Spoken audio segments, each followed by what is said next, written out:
Дараагийн мэдээг танилцуулъя. Оросын холбооны улс болон Украины зүгээс харилцан бие биенээ рүүгээ товтолж байгаа. За нисгэгчгүйн онгоцны товтлогооны улмаас 2 улсад 4 хүн амь насаа алдсан. За мөн газрын тос тээвэрлэгч онгоц тухайн цохилтонд өртсөн ийм үйл явдал болж байгаа юм. Оросын холбооны улсын нисгэгчгүйн онгоцны дайралтанд Украинд 3 хүн амь насаа алдсан бол Украины халдлагад Москвагийн ойролцоо 1 хүн амь насаа алдаж Оросын газрын тосны байгууламжийг оньсон гэж нэм гарагч энэхүү одоо дайтагч орнууд харилцан мэдгдсэн байна. За Оросын холбооны улсын хувьд экспортын гол терминалууд нь байрладаг Украины өмнөд хэсэгт орших Одесс мужид халдлага үйлдсэн. За үүний улмаас бомбын ачааны жолооч зэрэг 2 хүн амь насаа алдсан гэж тус бус нутгийн захирагч Олег Кипер нийгмийн сүлжээний хэрэгсэлд дурдсан байна. Украины өмнөд хэсэгт байрлах Херсоны фронтын бүсэд Оросын холбооны улс цохилт өгснөөр 1 хүн амиа алдсан гэдгийг тентхийн албаныхан мэдгдсэн. Оросын холбооны улсын хувьд 266 нисгэгчгүйн онгоц 1 баллистик пуучин харавсан гэж Украины агаарын цэргийн хүчин мэдгдсэн. За харин Украины арим Оросын холбооны улс руу дор хаяж 344 нисгэгчгүйн онгоцыг харавсан гэж Оросын холбооны улсын Батлан хамгаалгын яамны зүгээс мэдэгджээ.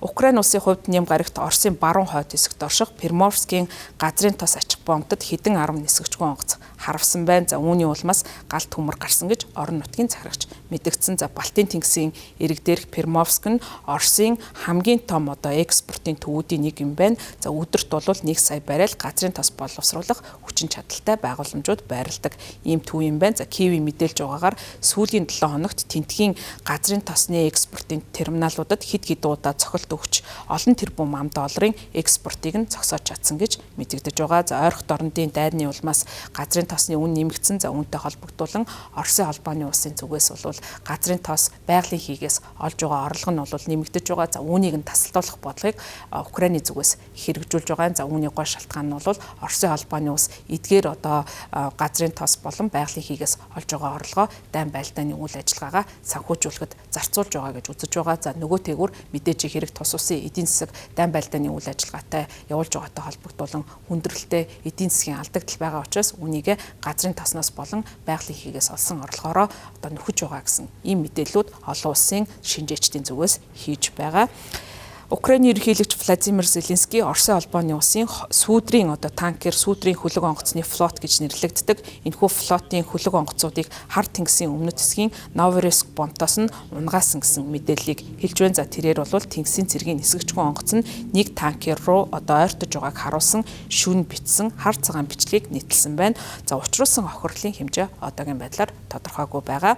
Украины нисгэгчгүйн онгоцны халдлагын улмаас Оросын нийслэлийг хүрээлж одоо оршдог Москва муж гэж би. За энэхүү мужид бол 77 настай эрэгтэй амиа алдсан гэж тус бус нутгийн захирагч мэдэгдэж байгаа. За Киев бол Оросын холбооны улс руу хийсэн халдлагыг Украины хотууд руу шүн бүр одоо бөмбөгдөж байгаагийн хариу авч байгаа үеийн өшөө авалт гэж нэрлэж байна. За тэд зөвхөн бол эрчим хүчний болон цэргийн байгууламжуудыг онилж байгаа гэж хэлж байгаа. За гэвч бол үүнд нь энгийн иргэн бас амь насаа алдсан ийм үйл явдал болж байна. За харин Оросын холбооны улсын зүгээс ч гэсэн Украинд одоо үзүүлж байгаа товтлогоо хийхдээ энгийн иргэд рүү огт халтахгүй. За харин цэргийн байгууламжуудыг онилж байгаа гэсэн мэдээллийг өгч байгаа юм. За өөрөөр хэлбэл хоёр талуудын харилцан хэлж байгаа мэдээллүүд нь ямар нэгэн байдлаар бол энгийн иргэдийг одоо хөнөөл учруулахгүй байгаа гэж байгаа ч гэсэн бодит байдал дээр энгийн иргэд амь насаа алдсаар байгаамаа.